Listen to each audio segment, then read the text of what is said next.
Olá a todos, tudo bem? Nesse vídeo a gente vai falar sobre bases ortogonais e as vantagens de usar esse tipo de base em relação às bases usuais, tá? Então, para a gente começar, primeiro vamos falar o seguinte. Vamos definir o que é um conjunto ortogonal de vetores. Então, eu vou pegar aqui um conjunto de n vetores contidos no espaço vetorial V. Esse conjunto ele é dito ortogonal se os vetores que estão lá dentro são 2 a 2 ortogonais entre si, tá? Então, para a gente começar um exemplo aqui, tá? Então, vamos pegar um conjunto aqui formado por esses três vetores, ó. 1, 1 e 2, 1, 1, menos 1, e 1, menos 1 e 0, tá certo? Aí eu tenho aqui os vetores V1, V2, V3, só para a gente dar um nome aqui para ficar mais fácil, V2, V3, certo? E aí o seguinte, para verificar se esse conjunto é ou não um conjunto ortogonal, eu preciso verificar se os vetores que estão aí são 2 a 2 ortogonais, tá? Então eu tenho que verificar que V1 escalar V2 é 0, que V1 escalar V3 é 0 e V2 escalar V3 é 0 também.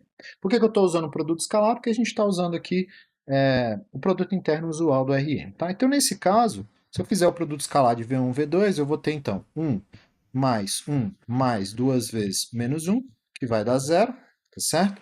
Se eu fizer produto escalar de V1 V3, então eu vou ter 1 mais, né, 1 vezes menos 1 mais 0, que vai dar 0. E aí, por fim, se eu fizer V2 escalar V3, eu vou ter, então, 1 mais 1 vezes menos 1, mais 0 também de novo, que vai dar 0. Então, portanto, esse conjunto C é um conjunto ortogonal de vetores. Nesse caso, um conjunto ortogonal em R3, tá?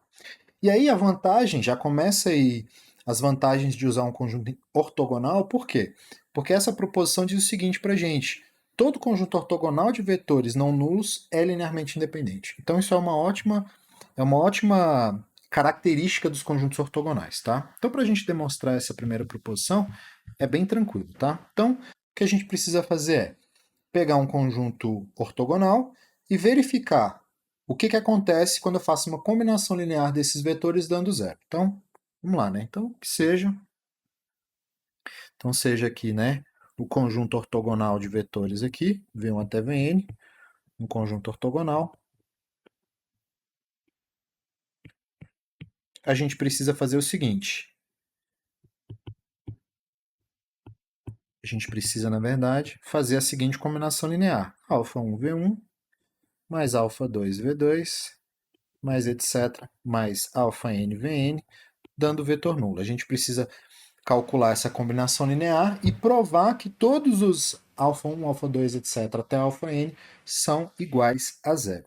E aí é que eu vou fazer o seguinte, como eu sei que essa base ela é ortogonal, ou seja, 2 a 2 esses vetores são ortogonais, então eu vou fazer o seguinte, eu vou pegar este camarada que está aí e vou calcular o produto escalar, né? Desculpa, o produto interno deste vetor aqui. Então eu vou pegar, calcular o produto interno desse vetor aqui que eu vou chamar de W com algum dos vetores da base, por exemplo, o VI, tá? Então eu vou fazer então calcular aqui o produto interno do vetor W com o vetor VI, que é um vetor que está nesse conjunto ortogonal aí.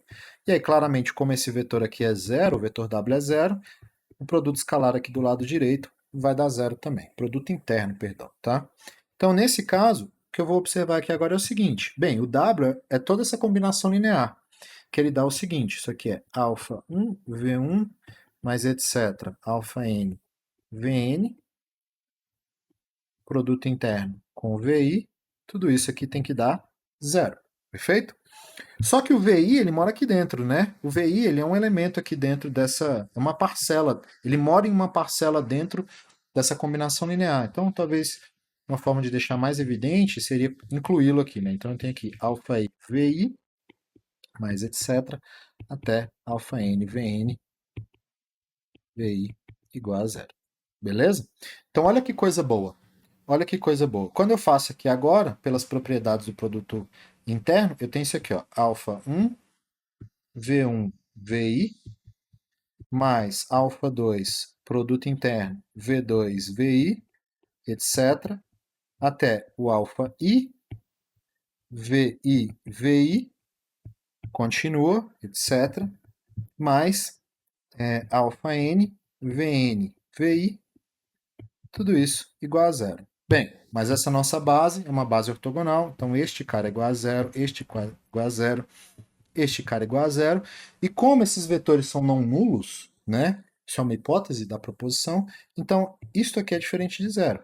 E aí qual é a minha conclusão então? Então isso aqui tudo conclui com o seguinte, que αi vezes esse vetor não nulo aqui, esse vetor não, esse número aqui diferente de zero, é igual a zero. Então, a única possibilidade, como esse cara aqui é diferente de zero, a única possibilidade é que o αi seja igual a zero. Mas isso aqui, como esse vetor VI que eu escolhi foi arbitrário, então eu posso concluir então que αi é igual a zero para todo i dentro desse conjunto de índices aqui. Então essa é a primeira vantagem, tá? Da gente usar um conjunto ortogonal, é porque um conjunto ortogonal sempre vai ser linearmente independente. E aí vem a nossa segunda característica positiva das bases ortogonais, que é a seguinte, tá? Então, se B é um conjunto ortogonal, então ele já é claramente linearmente independente. E se V é gerado por um conjunto como esse aqui, tá certo? Então a gente chama esse conjunto de uma base ortogonal do espaço vetorial, beleza?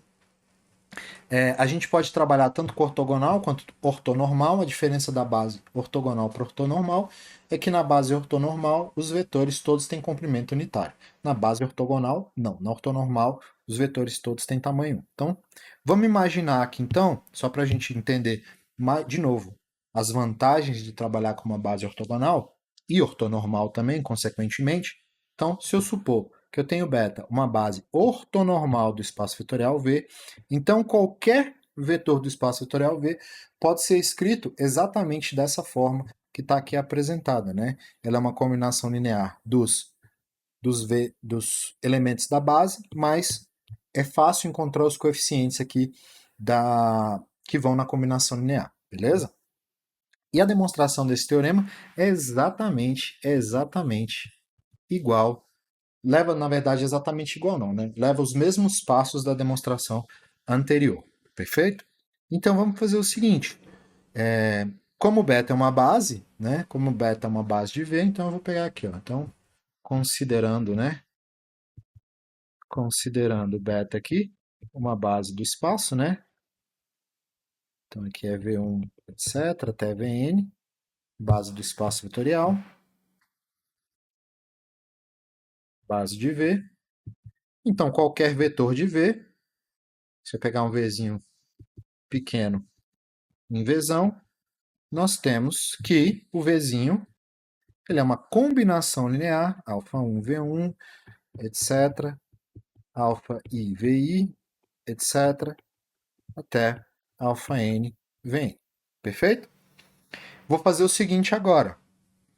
Vou calcular o produto interno desse vetor V com um vetor Vi qualquer, tá? Então, se a gente calcular o produto interno de V com Vi, seguindo os mesmos passos da proposição anterior, né? Seguindo os mesmos passos da proposição anterior, a gente vai obter isso aqui, ó. Isso aqui é α1, produto interno de V1, Vi, mais etc, mais αi, produto interno de VI, VI, mais etc, αn, produto interno de Vn, Vi. Mas, como este conjunto é ortonormal, significa que 2 a 2, 2 a 2, os vetores são ortogonais.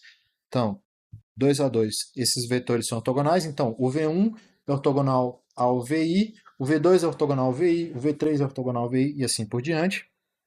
O único que não é ortogonal ao VI é o próprio VI, tá certo? E como ela é uma base ortonormal, e isso aqui corresponde ao modo de VI ao quadrado, este camarada aqui é exatamente igual a 1, que é uma base ortonormal, é uma base que tem, que os vetores todos têm tamanho unitário. Então, portanto, a conclusão de tudo isso aqui é o seguinte, que o produto interno de V com VI é, na verdade, αi vezes 1. Ou seja, é o próprio alfa-i. Como esse i aqui é arbitrário,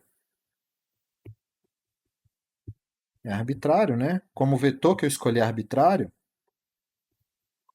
nós temos o resultado, né? Temos aqui o resultado, que é que o V, ele na verdade é produto interno de V com V1, vezes o vetor V1, etc., até V, Vn, até o Vn aqui. Perfeito? Maravilha, né? Maravilha. E se por acaso, Vinícius, se a base não fosse ortonormal, ela fosse ortogonal, qual seria a diferença? Então, se a base fosse ortogonal, então aqui, ó, só como observação, então se a base fosse ortogonal e não ortonormal, tá? Vou chamar de W aqui só para não confundir. Então, se eu tivesse aqui, ó, uma base ortonormal, como que seria então a escrita? A diferença é que neste ponto aqui, ó, neste ponto, eu não teria que esse vetor tem comprimento unitário. Então, o que aconteceria é que o meu vetor V de Vinícius aqui, ele ficaria da seguinte maneira. Ele seria V, V1, dividido pelo módulo do V1 ao quadrado. E aí, todas as componentes, a, a constante, né, que vai na frente ali de cada um dos vetores da combinação linear, vai ficar V, Vn, dividido pelo módulo de Vn ao quadrado. Tá certo?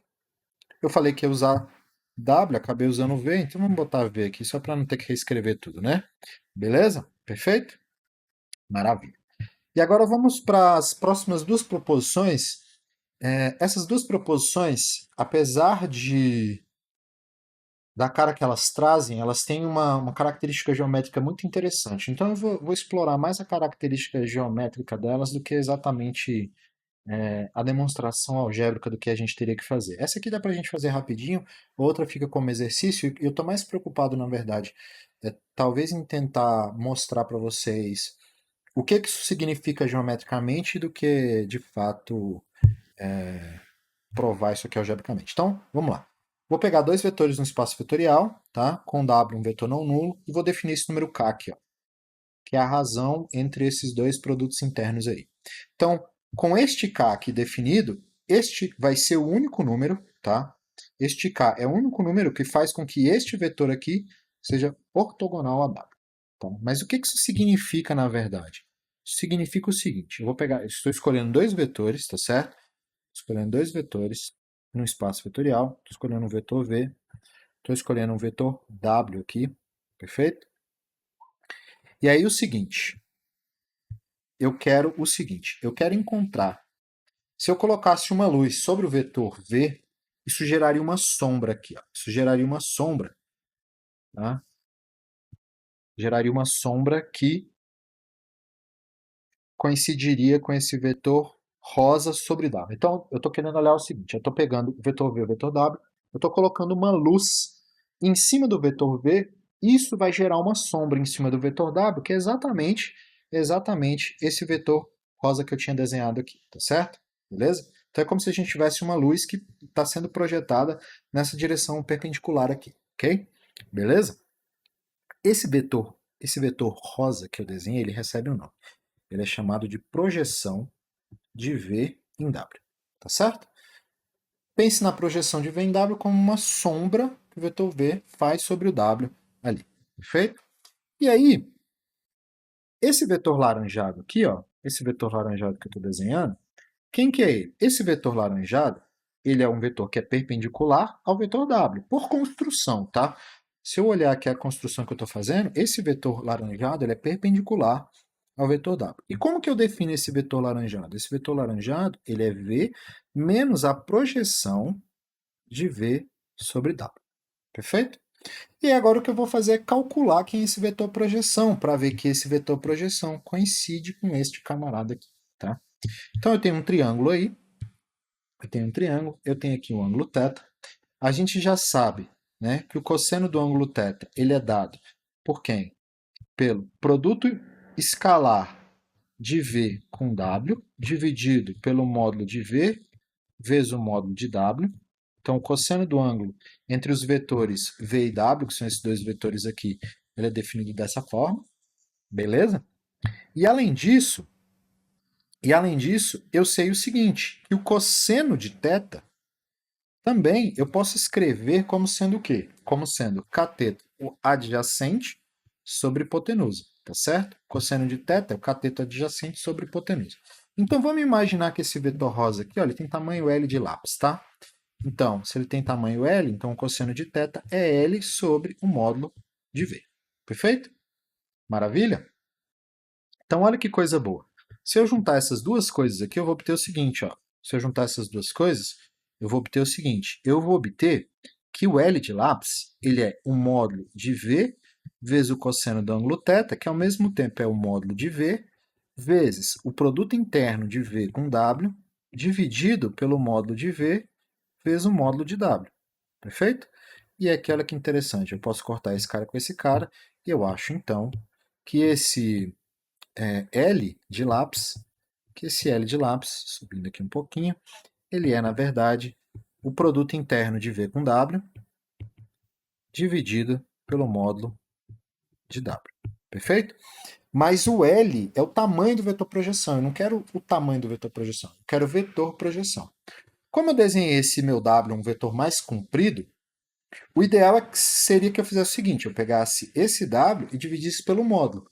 Se eu pegar o W, dividir pelo seu próprio módulo e multiplicar por esse L que eu achei, por esse escalar que eu encontrei, eu acho exatamente esse vetor projeção em rosa aqui, ó. Então, olha que interessante.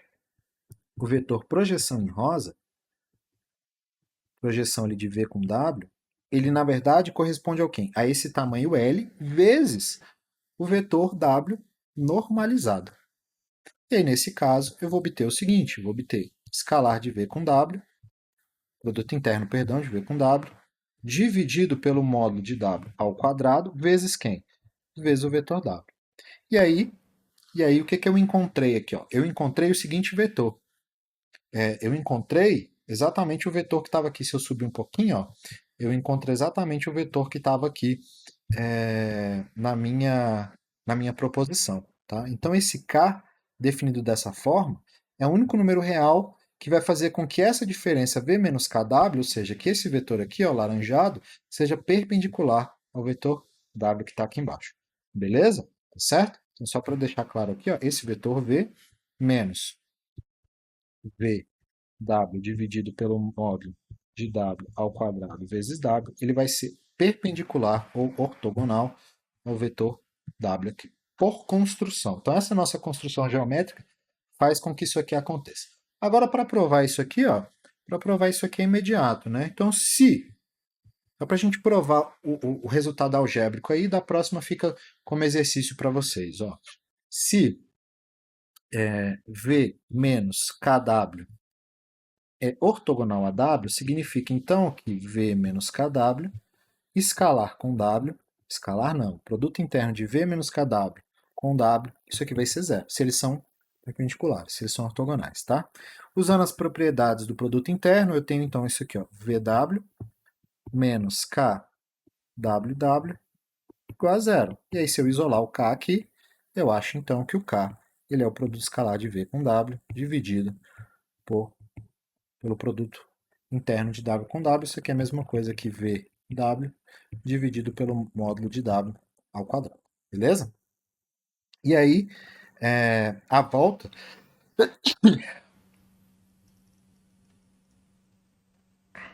dois, três e...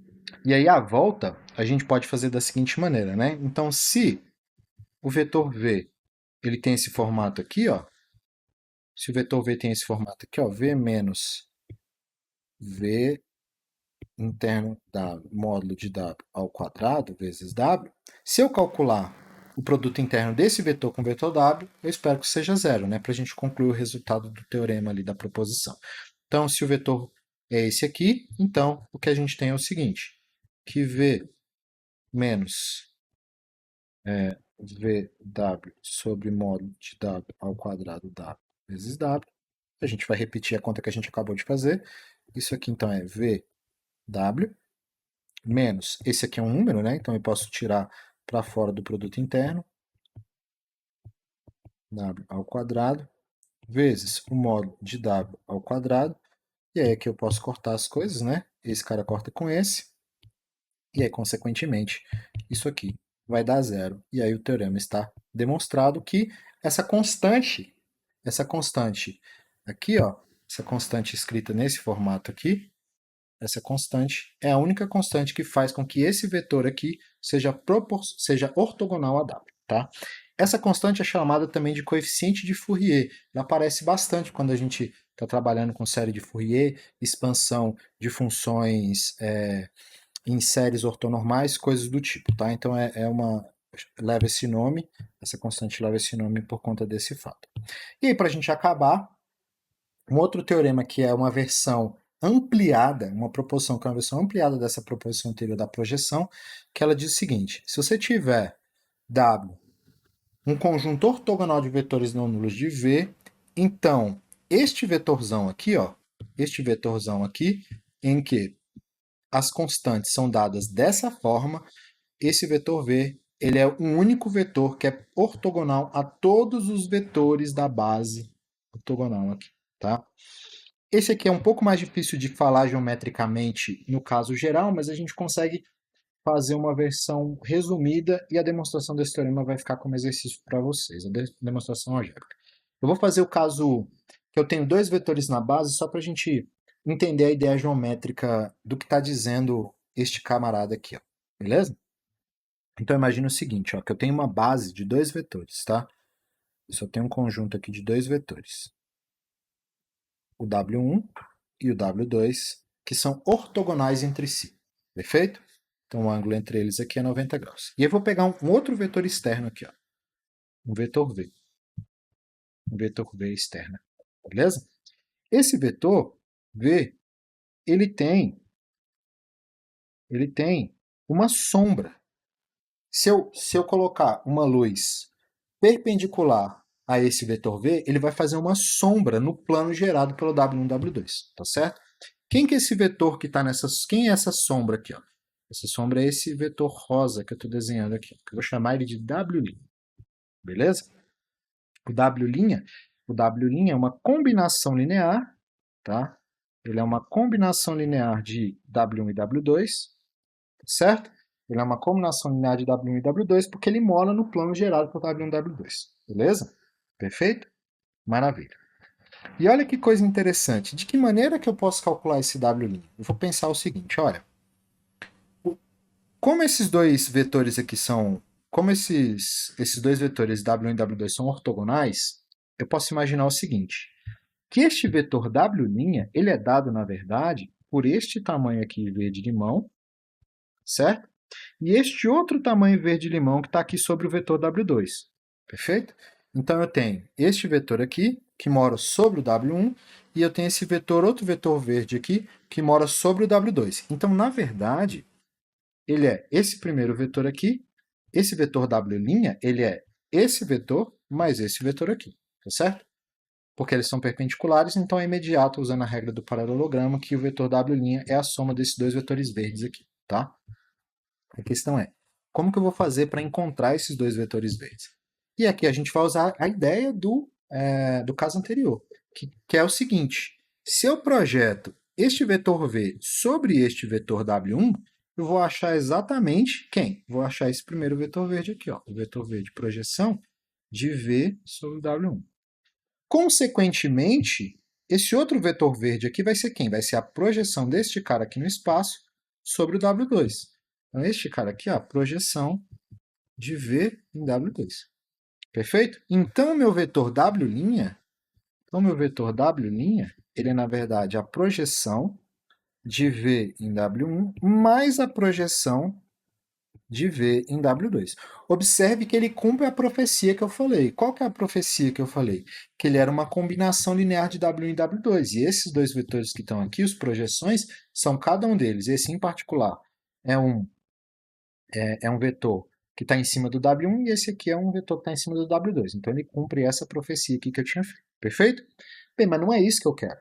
Não é isso que eu quero. Quem que eu quero? Eu quero um vetor que é perpendicular a tanto W1 e W2, que é o que nosso teorema diz. Ele quer construir um vetor nesse formato aqui que seja ortogonal a todos os W1, W2, W3, etc. da base. Como a nossa base aqui só tem dois vetores, né? No meu conjunto ortogonal só tem esses dois vetores aqui, eu quero encontrar um vetor que seja ortogonal ao W1 e W2. E aí eu vou fazer o seguinte, ou seja, o vetor que eu quero é esse vetor que está em pé aqui, correto? Esse vetor que está em pé, laranjado aqui. Mas quem que é esse vetor laranjado? O vetor laranjado é exatamente V menos o W', menos aquela sombra ali, tá?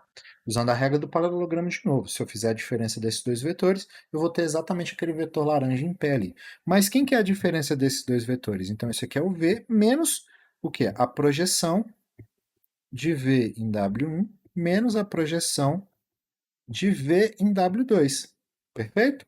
Que neste caso, olha que coisa curiosa, nesse caso ele vai ficar V, que vai ser quem? O produto interno de V com W1 dividido pelo módulo de W1 ao quadrado vezes o W1 menos o produto interno de V com W2 dividido pelo módulo de W2 ao quadrado vezes o W2.